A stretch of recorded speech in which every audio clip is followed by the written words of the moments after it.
بسم اللہ الرحمن الرحیم۔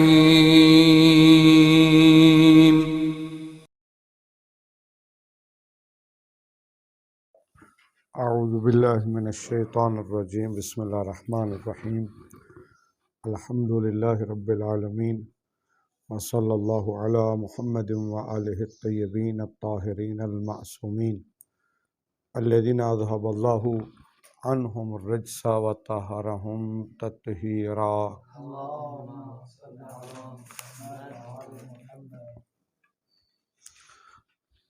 التنبیہ الثانی فی استصحاب الکلی۔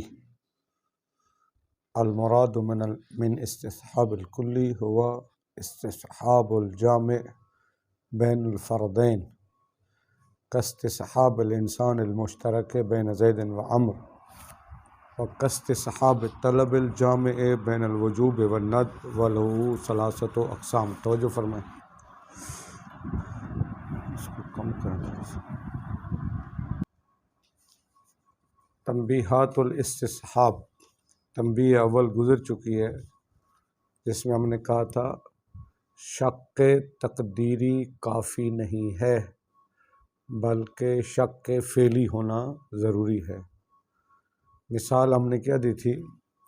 مثال یہ تھی کہ اگر کسی کو نجاست کا یقین ہو، مثلاً 11 بجے، اور پھر وہ 12 ہو گئے، زوال کا وقت ہو گیا، نماز کا ٹائم ہو گیا، متوجہ نہیں رہا اور نماز پڑھ لی ہے۔ نماز پڑھنے کے بعد اس کو شک ہوا آیا نماز سے پہلے میں نے وضو کیا تھا یا نہیں کیا تھا، تو یہاں پر استصحاب جاری نہیں ہوگا، استصحاب نجاست، اس وجہ سے کہ استصحاب کے ارکان موجود نہیں ہیں۔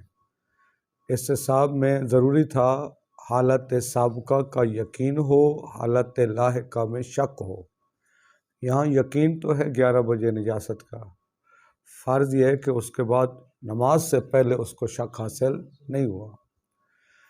شک فعلی نہیں ہے، ہاں شک تقدیری اور اعتباری ہو سکتا ہے۔ کوئی کہے اگر نماز سے پہلے وہ متوجہ ہوتا تو شک کرتا، لہذا ایک شک وہ یقین ہے اور ایک شک اعتباری ہے۔ کہتے ہیں یہ ہوتا والی بات نہیں ہے، استصحاب کے لیے ضروری ہے کہ ایک بالفعل یقین ہو اور ایک بالفعل شک ہو۔ یہاں شک نہیں ہے، لہذا اصالۃ الاستصحاب جاری نہیں کریں گے۔ اچھا، نماز کا کیا حکم ہوگا؟ کہتے ہیں یہ تو ثابت ہو گیا اصالۃ الاستصحاب کا یہ مجرا نہیں ہے۔ اب نماز کے حوالے سے ہمارے پاس ایک اور قاعدہ ہے، قاعدۃ الفراغ۔ قاعدۃ الفراغ کہتا ہے عبادت کے بعد اگر اس کے اجزاء و شرائط میں شک ہو جاتا ہے تو آپ کی وہ نماز صحیح ہے، ٹھیک ہے جی، کیونکہ اس کو شک ہوا ہے نا کہ نماز سے پہلے میں نے وضو کیا تھا یا نہیں کیا تھا۔ اب عمل انجام دینے کے بعد اس کو شک ہوا ہے، اس شک کی پرواہ نہ کرے۔ یہ تھا تنبیہ اول کہ شک کے فعلی ہونا ضروری ہے، شک کے اعتباری کافی نہیں ہے۔ تنبیہ ثانی بہت مشہور بات ہے، بہت اہم بات ہے، اور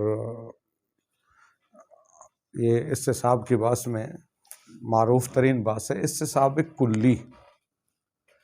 سب سے پہلی بات ہے، اگر آپ کو منطق کو یاد ہو، منطق میں کہتے ہیں نا منطق خادم العلوم ہے، اصول الفقہ کا بھی خادم ہے منطق۔ وہاں کلی کی 3 قسمیں کی تھیں، کلی منطقی، کلی طبیعی، کلی عقلی۔ کلی طبیعی کے بارے میں کہا تھا، یعنی انسان و کلی، ان میں ذات کلی، جو ذات انسان ہے، انسان کی ذات مد نظر ہو، قطع نظر اس سے کہ وہ کلی ہے یا کلی نہیں ہے۔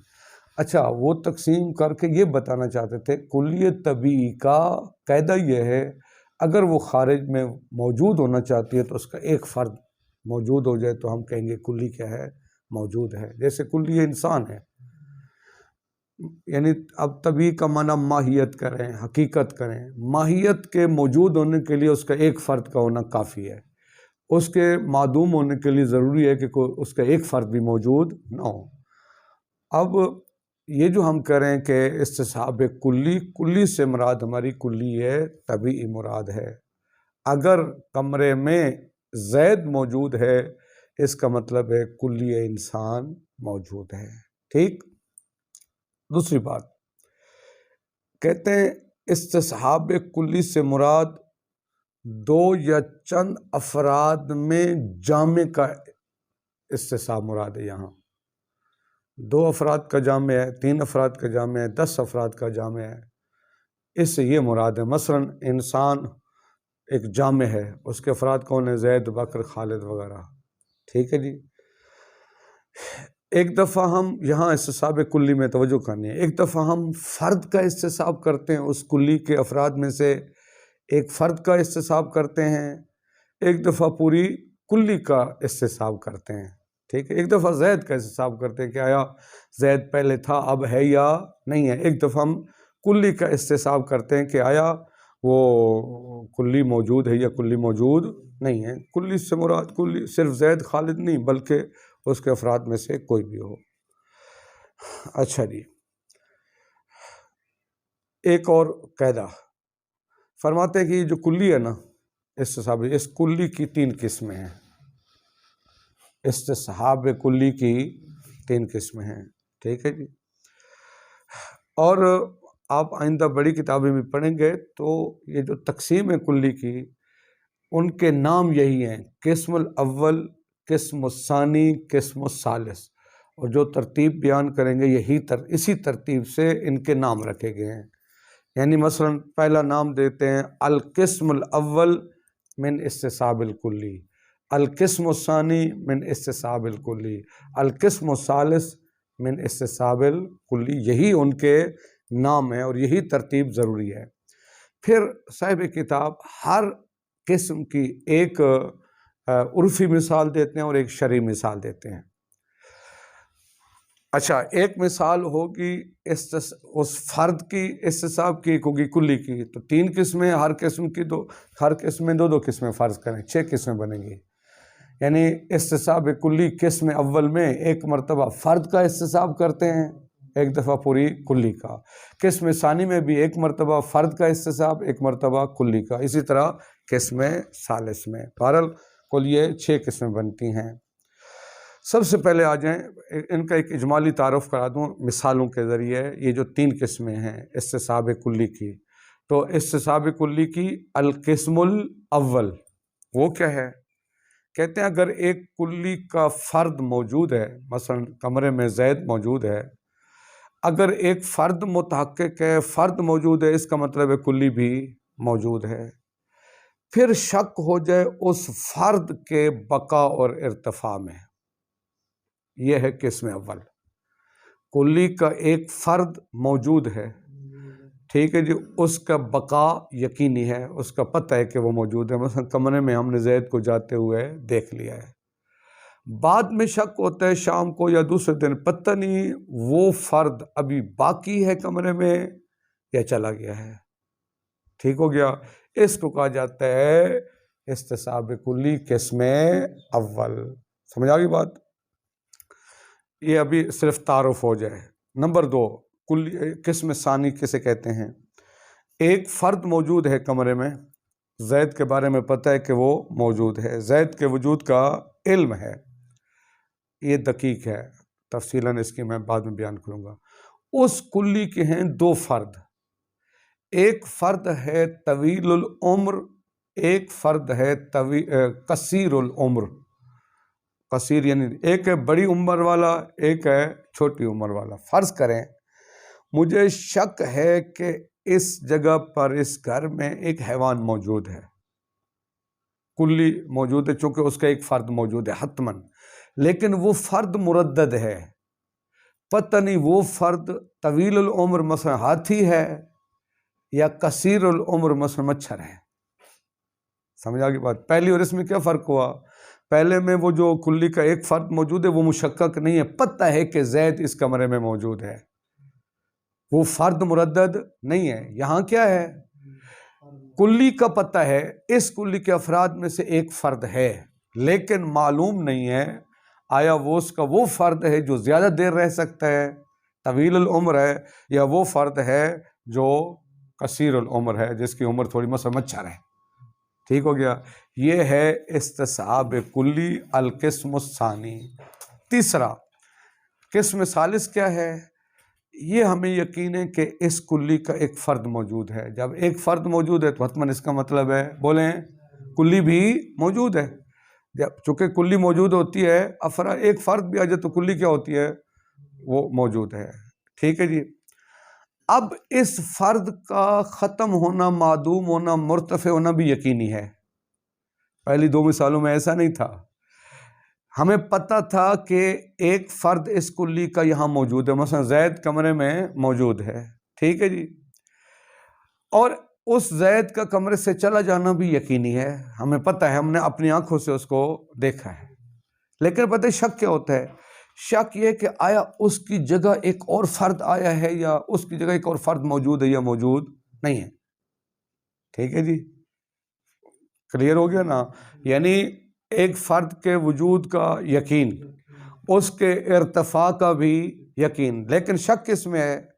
شک اس میں کہ آیا اس کی جگہ کوئی اور فرد موجود ہے یا موجود نہیں ہے. اس کی دو صورتیں ہو سکتی ہیں. ایک دفعہ وہ زید جیسے کمرے میں آیا تو ساتھ عمر بھی آ گیا. ٹھیک ہے. اب شک ہوتا ہے پتہ نہیں زید تو چلا گیا، آیا دوسرا فرد موجود ہے یا موجود نہیں ہے. ٹھیک ہے جی. یا مثلا زید جیسے نکلا ہے شک پڑ گیا کہ شاید عمر داخل ہوا ہو. اب وہ جو پہلا فرد ہے اس کے بقا کا بھی یقین ہے، اس کے ارتفاع کا بھی یقین ہے. لیکن شک کس میں ہے؟ شک یہ ہے کہ آیا وہ اس کی جگہ کوئی اس کلی کا اور فرد وہاں موجود ہے یا موجود نہیں ہے. یہ ہے استصحاب کلی قسم ثالث. اب ہر قسم میں دیکھنا یہ ہے کہ آیا فرد کی نسبت استصحاب جاری کریں گے یا نہیں، کلی کی نسبت آیا استصحاب جاری کریں گے یا نہیں. قسم اول میں دیکھا جائے گا فرد جو ہے نا اس کی نسبت آیا استصحاب جاری کر سکتے ہیں یا نہیں کر سکتے. پھر کلی کی نسبت آیا استصحاب جاری کر سکتے ہیں یا. اسی طرح قسم ثانی میں، اسی طرح قسم ثالث میں. سب سے پہلے آ جائیں، دیکھتے ہیں صاحب کتاب کا دعویٰ کیا ہے، اصولیوں کا کیا نظریہ ہے. سب سے پہلی قسم، اس کی مثال میں دے چکا ہوں. زید کمرے میں موجود ہے. جب فرد موجود ہے تو اس کا مطلب ہے بولیں کلی بھی موجود ہے. پھر شک اسی فرد کے بقا میں ہے، آیا زید وہاں سے چلا گیا ہے یا زید وہاں پر موجود ہے. ٹھیک ہو گیا. کہتے ہیں یہاں فرد کی نسبت تو حتماً استصحاب جاری کریں گے. کہیں گے کہ چونکہ اس کی بقا کا یقین تھا، اب شک ارتفاع میں ہے تو اصالت الاستصحاب کہتے ہیں وہ فرد ابھی باقی ہے.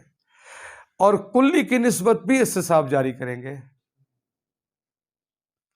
تو استصحاب کلی قسم اول میں فرد کی نسبت بھی استصحاب جاری کریں گے، کلی کی نسبت بھی، یعنی زید کی بقا کا استصحاب اور کلی انسان کی بقا کا استصحاب جاری کریں گے.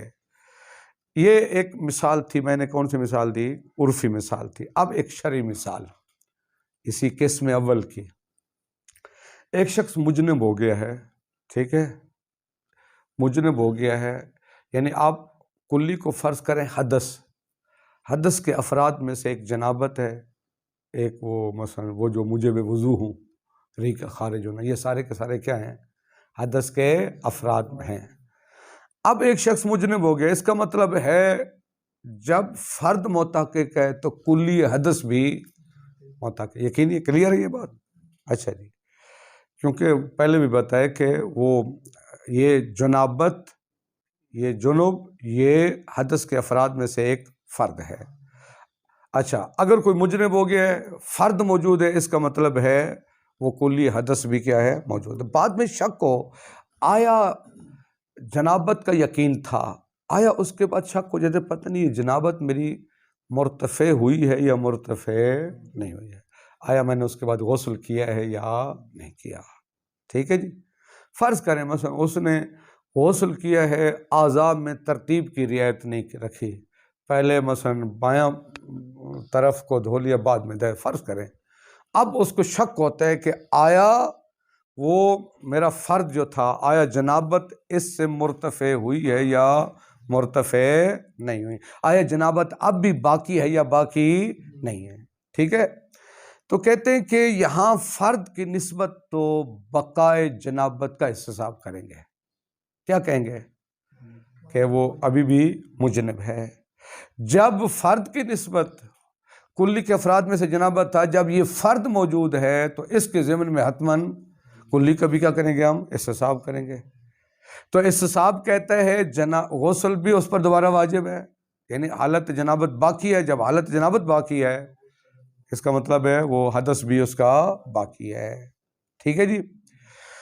حدث کا بھی احتساب جاری ہوگا اور اس سے پہلے جنابت کا بھی احتساب جاری ہوگا. ٹھیک ہے جی. البتہ پھر اس کے اپنے آثار ہیں.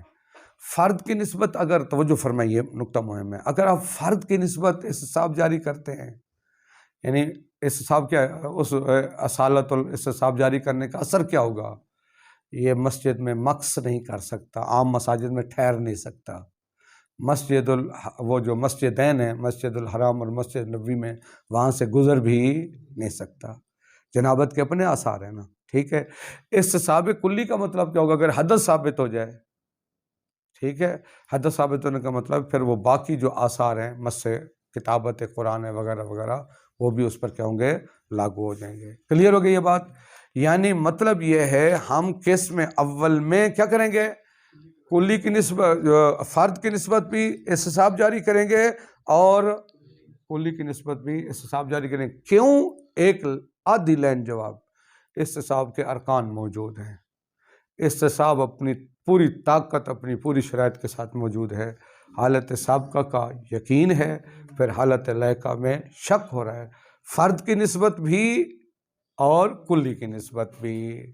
ایک جو دلیل اگر آپ سے پوچھے، ایک آدھی لائن جواب نے، چونکہ احتساب اپنے تمام ارکان کے ساتھ یہاں موجود ہے، احتساب کی ساری شرائط موجود ہے. یہ ہو گیا قسم اول. لہذا کیا نتیجہ نکلا قسم اول کا؟ فرد کی نسبت بھی احتساب جاری کریں گے، کلی کی نسبت بھی احتساب جاری کریں گے. اب دوسری قسم آ جائیں. دوسری قسم ہم نے کیا مثال دی ہے؟ دوسری قسم کی تعریف یہ ہے، ایک فرد کے موجود ہونے کا یقین ہے. ٹھیک ہے جی.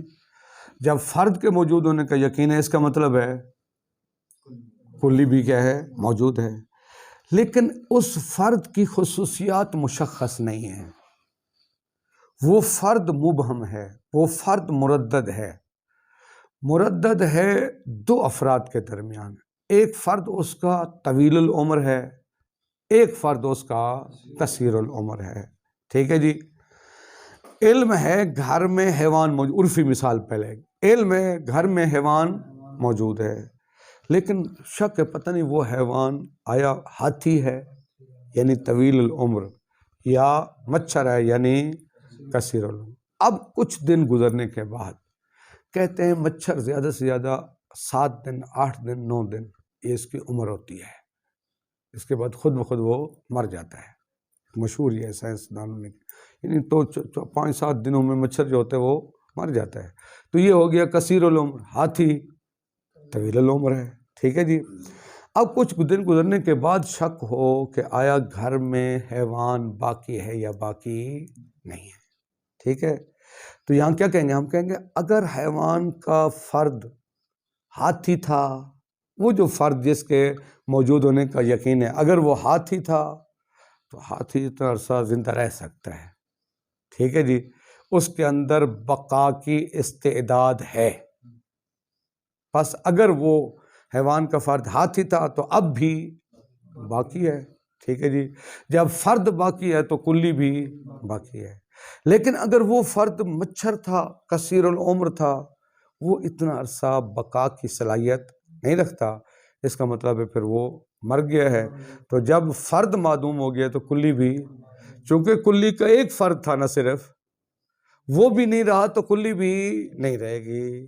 سمجھا گی بات؟ یعنی آپ کہہ سکتے ہیں یہاں جو منشأ شک ہے نا، وہ فرد کا مشخص نہ ہونا، اس کلی کے فرد کا مشخص ہونا نہیں ہے. یعنی وہ اس کے مشخصات کا پتہ نہیں، وہ طویل العمر ہے یا یعنی آیا وہ زیادہ عرصہ یعنی بقا کی صلاحیت رکھتا ہے یا بقا کی صلاحیت. یہ ہوگی عرفی مثال. ایک شرعی مثال کہتے ہیں کہ مثلا وضو ہے، انسان کو یقین ہے میں نے وضو کیا ہے، توجہ کرنی ہے. اس کے بعد ایک رطوبت خارج ہوئی ہے، ٹھیک ہے. اب یہ یقین ہے کہ وہ جو رطوبت خارج ہوئی ہے مقام میں بول سے، ٹھیک ہے، یا وہ بول ہے یا منی ہے.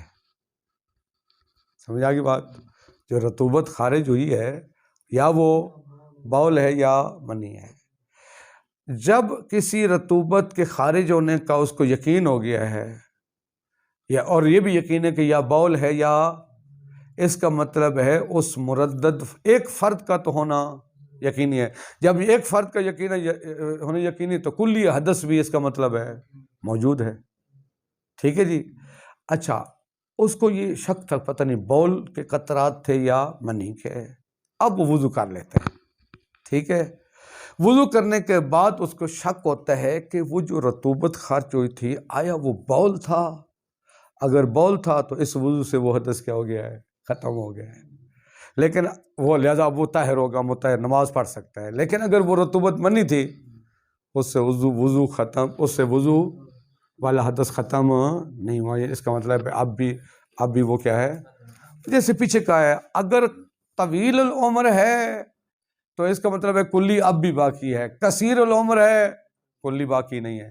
یہاں وہ کہتے ہیں اگر منی ہے تو حدث باقی ہے، اگر وہ بول ہے تو وضو کیا ہے دوبارہ تو اس کا مطلب ہے وہ ختم ہو گیا حدث. ٹھیک ہے جی. یعنی اچھا اب آ جائیں، یہ ہو جائے گی ایک عرفی مثال اور ایک شرعی مثال. اب کیا حکم ہے؟ فرماتے ہیں قسم ثانی میں فرد کی نسبت استصحاب جاری نہیں کر سکتے.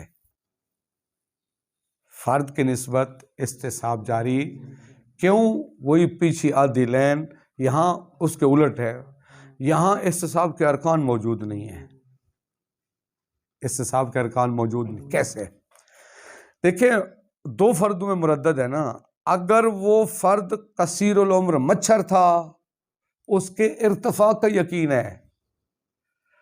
اگر شرعی مثال میں اگر وہ فرد بول تھا تو اس حدث کے مرتفع ہونے کا، اس فرد کے مرتفع ہونے کا یقین ہے. ٹھیک ہے جی. یعنی باقی رہنے کا شک نہیں ہے. اگر کثیر اور مچھر تھا تو یقین ہے کہ وہ فرد کیا ہو گیا؟ معدوم ہو گیا ہے. ٹھیک ہے. یہاں یعنی آپ یوں کہیں ارتفاع کا یقین ہے. اگر وہ چھوٹا فرد تھا، اگر وضو تھا، وہ بول تھا تو پھر اس کے ختم ہونے ارتفاع کا یقین ہے. ٹھیک ہے جی. ہاں اگر وہ فرد ہاتھی تھا تو پھر بقا مشکوک نہیں، پھر بقا یقینی ہے. یہاں اگر وہ فرد منی تھا تو حدث کا بقا یقینی ہے. تو صرف یقین ہے، شک نہیں ہے. استصحاب کے ارکان، وہ فرد کی نسبت بات کریں، وہ جو فرد ہے اگر وہ تھا بول تو اس کا مطلب ہے اس کا ارتفاع یقینی ہے. اگر وہ تھا منی تو اس کا بقا یقینی ہے. تو اس کا مطلب یقین شک. استصحاب کے ارکان میں سے ایک رکن یہ ہے فعلیت الیقین و فعلیت الشک. ایک یقین سابق ہو اور ایک شک کے لاحق ہو. لہٰذا یہاں رکن موجود نہیں ہے چونکہ مجھے نہیں معلوم وہ حیوان کا کون سا فرد ہے. یہاں شرعی مثال میں مجھے نہیں معلوم کہ وہ حدث کا کون سا فرد ہے. اگر ایک فرد، پہلا فرد نمبر 1 ہے اس کے مرتفع ہونے کا یقین ہے، فرد نمبر 2 ہے تو اس کے موجود ہونے کا یقین ہے. لہذا استصحاب یہاں جاری نہیں کر سکتے. کس کی نسبت؟ فرد کی نسبت. جبکہ قسم اول میں کیا تھا؟ فرد کی نسبت بھی استصحاب جاری کریں گے کلی، چونکہ وہاں استصحاب کے ارکان موجود ہیں. یہاں فرد کی نسبت ارکان موجود نہیں ہے. لیکن آ جائیں کلی کی نسبت، کہتے ہیں کلی کی نسبت استصحاب جاری کریں گے چونکہ کلی کی نسبت استصحاب کے ارکان موجود ہیں. کیسے؟ چونکہ یہ تو یقین ہے کہ حیوان کیا تھا؟ موجود ہے. اب اس کے ارتفاع میں شک پڑ گیا نا. کلی کے موجود ہونے میں کیا تھا؟ یقین ہے. اب اس کے فرد کے مرتفع ہونے سے خود اس کلی کے ارتفاع میں شک ہے تو یقین سابق ہے، شک ہے. لہذا اس کی نسبت کیا جاری کریں گے؟ ہاں جی، استصحاب جاری کریں گے. 2 قسمیں ہو گئی. پہلی قسم میں فرد کی نسبت بھی استصحاب جاری کریں گے اور کلی کی نسبت بھی استصحاب. دوسری قسم میں فرد کی نسبت استصحاب جاری نہیں کریں گے، ارکان استصحاب موجود نہیں، اور کلی کی نسبت استصحاب جاری کریں گے چونکہ ارکان موجود ہیں. اب آ جائے قسم ثالث پہ ترجمہ کرتا ہوں. قسم ثالث کی تعریف کیا تھی؟ فرق صاحب کو 2 قسم میں. ایک فرد ہے یقین ہے کہ اس کلی کا ایک فرد موجود ہے. جب فرد موجود ہے تو حتماً کلی کا موجود ہونا بھی یقینی ہے. اب یہ بھی یقین ہے وہ فرد ختم ہو گیا ہے، وہ فرد معدوم ہو گیا ہے. زید کو کمرے سے نکلتے ہوئے دیکھا ہے، ٹھیک ہے، لیکن احتمال ہے کہ شاید زید کے نکلتے ہی عمر کمرے میں آ گیا ہو. ٹھیک ہے جی. تو یہ کون سی مثال ہوگی؟ عرفی مثال ہوگی. شرعی مثال کیا ہوگی؟ ہاں جی، شرعی مثال فرماتے ہیں یہ ہے کہ آپ یہ مثال دیتے ہیں وہ کثیر الشک کی. ٹھیک ہے جی، یہ ترجمہ میں کرا دیتا ہوں. شک عرفی مثال ہے جی. قاعدہ کلیہ دیکھیں کیا کریں گے. ایک دفعہ فرد کی نسبت اچھا تعریف مکمل ہو جائے. فرد اس کا ایک حتماً موجود ہے، فرد اس کا موجود ہے، اس فرد کے ارتفاع کا بھی یقین ہے. شک اس میں ہے کہ آیا اس کی نسبت کوئی اور فرد آیا ہے یا نہیں آیا. ٹھیک ہے جی.